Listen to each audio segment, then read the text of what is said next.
Assalamualaikum warahmatullahi wabarakatuh. Kami dari kelompok Talasemia yang terdiri dari 1 Widianti, 2 Widya Nur Hasanah, 3 Wilina Azizulfiani, dan keempat Yuyun Febriana. Kami akan menjelaskan sedikit tentang talasemia. Pengertian talasemia. Apa itu talasemia? Talasemia merupakan salah satu jenis anemia hemolitik dan merupakan herediter yang diturunkan secara autosomal, yang mana paling banyak dijumpai di Indonesia. 6/10 dari 100 orang di Indonesia membawa gen penyakit ini.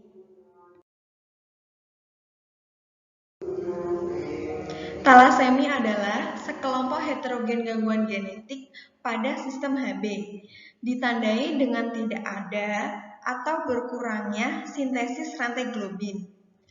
Pada talasemi alfa, sintesis rantai alfa globin berkurang. Sedangkan pada talasemi beta, sintesis rantai beta globin tidak ada. Talasemi terjadi akibat kelainan kuantitatif sintesis rantai globin. Pada talasemia, terjadi kelainan pada gen-gen yang mengatur pembentukan rantai globin, sehingga produksinya menjadi terganggu. Gangguan dari pembentukan rantai globin ini akan mengakibatkan kerusakan pada sel-sel darah merah, yang mana pada akhirnya akan menimbulkan pecahnya sel darah tersebut. Berdasarkan dari klasifikasi tersebut, maka talasemia terbagi menjadi beberapa jenis.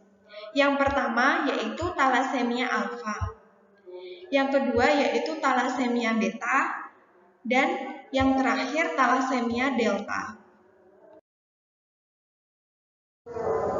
Talasemia alfa. Pada talasemia alfa terjadi penurunan sintesis dari rantai alfa globulin. Dan kelainan ini berkaitan dengan delesi pada kromosom 16. Akibatnya, dari kekurangannya sintesis rantai alfa, maka akan banyak terdapat rantai delta dan gamma yang tidak terpasang dengan rantai alfa. Maka dari itu, dapat terbentuknya tetramer dari rantai delta dan rantai gamma. Tetramer rantai delta disebut dengan HBH, sedangkan tetramer rantai gamma disebut dengan HB bar.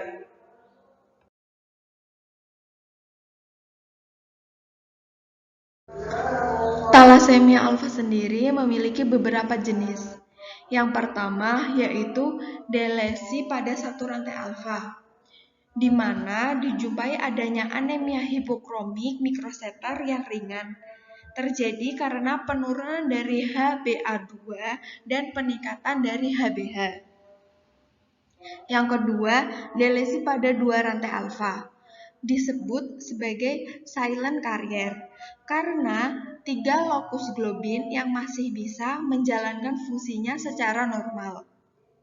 Yang ketiga, ada delesi pada 3 rantai alfa, dikenal juga sebagai HbH disease. Bisa disertai dengan hipokromik mikroseter. Dengan banyak terbentuknya HbH, maka HbH dapat mengalami presipifikasi dalam erosit, sehingga dengan mudah erosit dapat dihancurkan.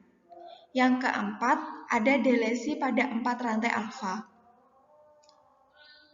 Dikenal juga dengan hydrophelatis. Biasanya terdapat banyak Hb bar. Gejalanya yaitu pembesaran hepar dan limfe dan janin yang sangat anemis. Biasanya bayi yang mengalami kelainan ini akan mati setelah beberapa jam setelah dilahirkannya.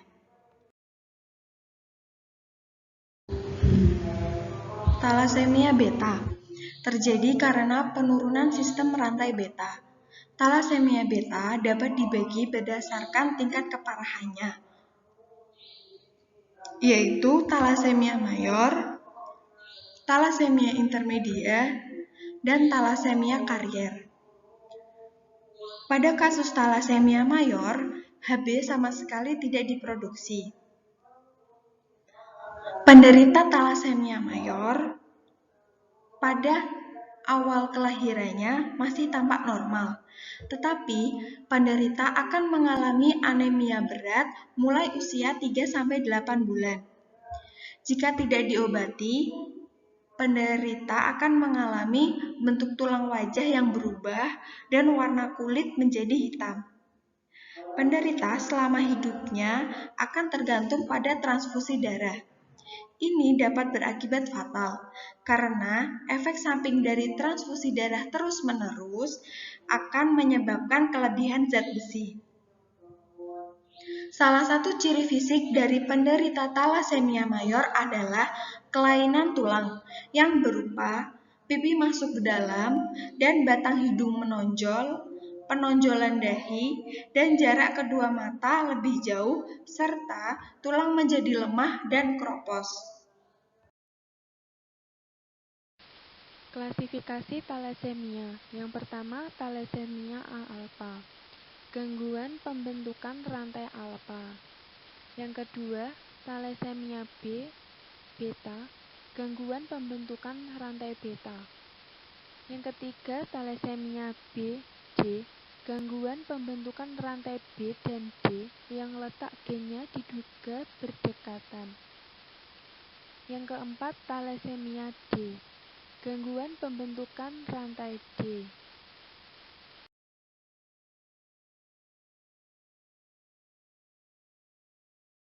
Gejala klinis talasemia. Talasemia mayor, gejala klinis telah terlihat sejak anak berumur kurang dari 1 tahun, yaitu 1. Lemah, 2. Pucat, 3. Perkembangan fisik tidak sesuai dengan umur, 4. Berat badan kurang, 5. Tidak dapat hidup tanpa transfusi. Talasemia intermedia ditandai oleh anemia mikrostik bentuk heterozigot. Talasemia minor atau talasemia dread yang pertama ditandai oleh splenomegali, anemia berat, bentuk homozigot.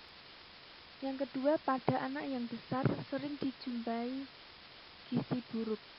Yang ketiga, perut buncit karena pembesaran limpa dan hati yang mudah diraba. Yang terakhir, aktivitas tidak aktif karena pembesaran limpa dan hati. Limpa yang besar ini mudah ruptur karena trauma ringan saja. Ada gejala khas. Yang pertama, bentuk muka mongoloid, yaitu hidung pesek tanpa pangkal hidung, jarak antara kedua mata lebar, dan tulang dahi juga lebar. Yang kedua, keadaan kuning pucat pada kulit. Jika sering ditransfusi, kulitnya menjadi kelabu karena penimbunan zat besi.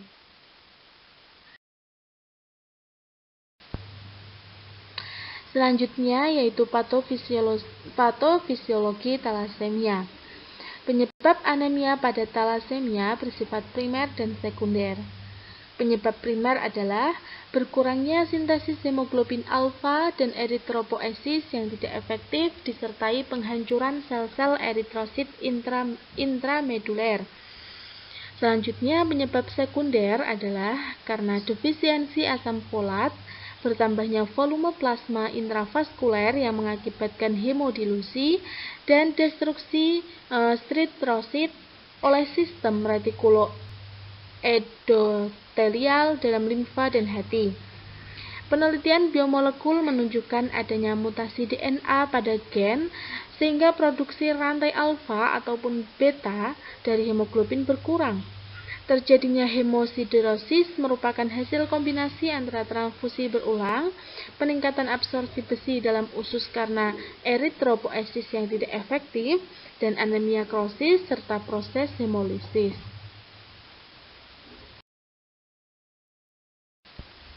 Normal hemoglobin adalah terdiri dari hemoglobin alfa dengan 2 polipeptida rantai alfa dan 2 rantai beta.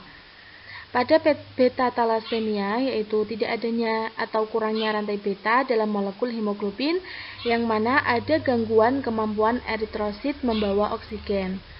Selanjutnya, ada suatu kompensator yang meningkatkan dalam rantai alfa, tetapi rantai beta memproduksi secara terus-menerus sehingga menghasilkan hemoglobin defektif.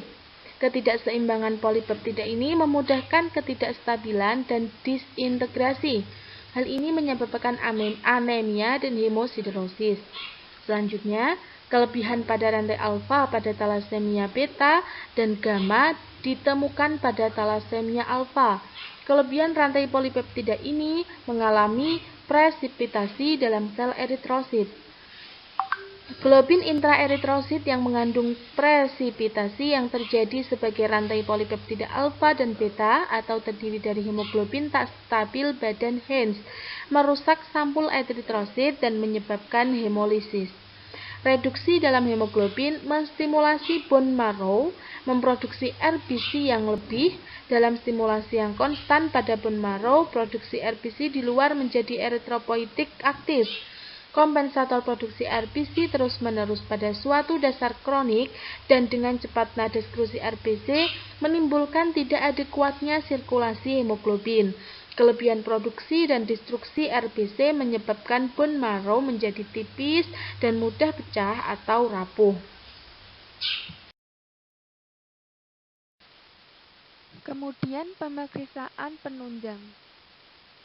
Yang pertama, hasil apusan darah tepi didapatkan gambaran perubahan-perubahan sel darah merah, yaitu mikrositosis, anisositosis, hipokromi, poikilositosis, kadar besi dalam serum meningkat, eritrosit yang imatur, kadar Hb dan Ht menurun.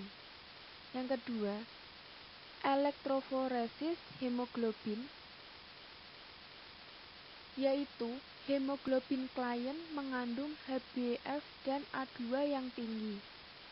Biasanya lebih dari 30% kadar ditemukan hemoglobin patologis. Selanjutnya yaitu penata laksanaan thalassemia. Hingga kini belum ada obat yang tepat untuk menyembuhkan pasien thalassemia. Transfusi darah diperlukan jika kadar hemoglobin telah rendah sekali atau kurang dari 6 gram per sen, atau bila anak terlihat lemah dan tidak ada nafsu makan. Yang kedua, pemberian transfusi hingga hemoglobin mencapai 10 gram per dl.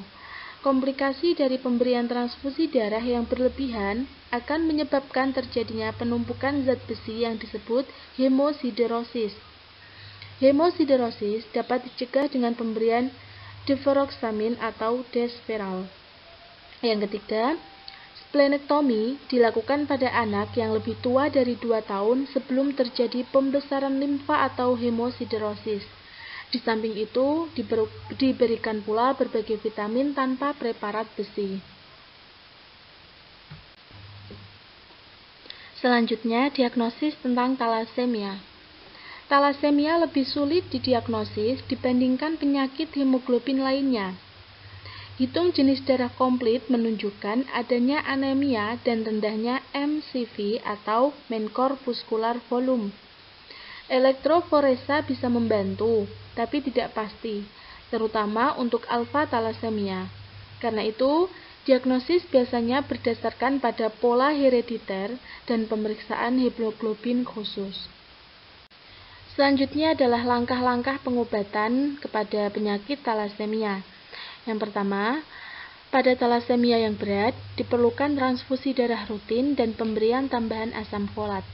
Yang kedua, penderita yang menjalani transfusi harus menghindari tambahan zat besi dan obat-obat yang bersifat oksidatif, karena zat besi berlebih dapat menyebabkan keracunan. Yang ketiga, yaitu dengan cara transplantasi sumsum tulang, yaitu merupakan prosedur di mana sumsum tulang yang rusak digantikan dengan sumsum tulang yang sehat. Akan tetapi, transplantasi sumsum tulang ini memiliki efek samping yang cukup besar dan dilakukan pada pasien yang belum mengalami kelebihan zat besi, yaitu banyak pada anak-anak.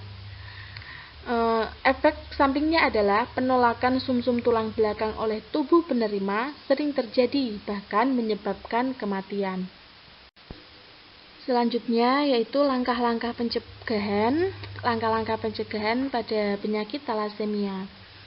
Yang pertama, pada keluarga dengan riwayat talasemia perlu dilakukan penyuluhan genetik untuk menentukan resiko memiliki anak yang mengalami talasemia. Karena biasanya penyakit ini diturunkan dari genetik. Selanjutnya, penderita talasemia yang mendapat pengobatan secara baik dapat menjalankan hidup layaknya orang normal di masyarakat. Sementara, zat besi yang menumpuk di dalam tubuh bisa dikeluarkan dengan bantuan obat melalui urin. Yang ketiga, penyakit talasemia dapat dideteksi sejak bayi masih di dalam kandungan. Jika suami atau istri membawa sifat atau karier, maka anak mereka memiliki kemungkinan sebesar 25% untuk menderita talasemia. Seperti yang saya ucapkan tadi, penyakit ini banyak yang dari faktor genetik.